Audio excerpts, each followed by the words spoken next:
Hi, my name is Tammy, and today we're going to discuss what it means to be a culturally competent educator. First, let's start off by figuring out what the word culturally competent means.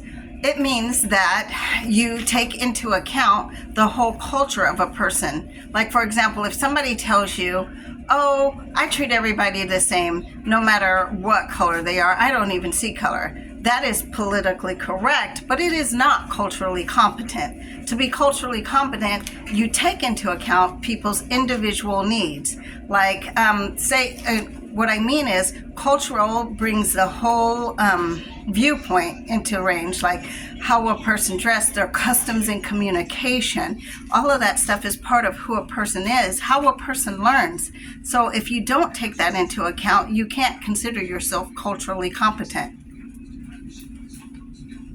Where do you see yourself on the continuum chart and why? I see myself pretty high on the culturally competent continuum chart because I think that I understand that in our nation we have a history of not valuing education when it comes to people of color.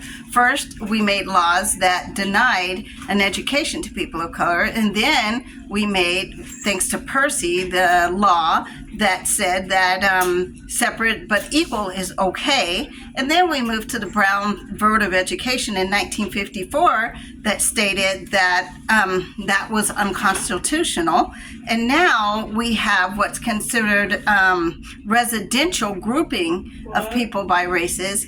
So in a way, thanks to school policies and state policies, and we have, our schools have become re-segregated.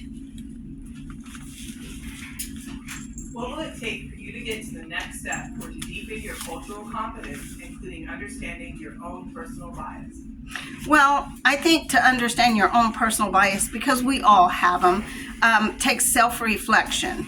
And I'm willing to do that. Ask open-ended questions. Just keep reevaluating myself to make sure that I'm giving every student an opportunity and resources they need to be the best student they can be. What are some specific tools or resources you might use to further your cultural competency as an educator? To further my cultural competency as an educator, I think a great tool would be the training that schools offer. A lot of times schools will offer training on how to best service people that have disabilities or different cultures. In my classroom personally, I would try to make sure that I have really good communication with my students. What will it look like to have cultural inclusivity in your future classroom?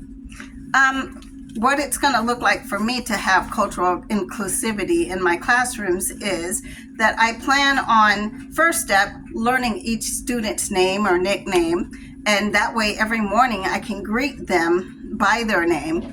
And the best way to do that for me, I've seen this with my kids, is teachers usually put on little name tags for the first weeks to help the teacher out learning their names.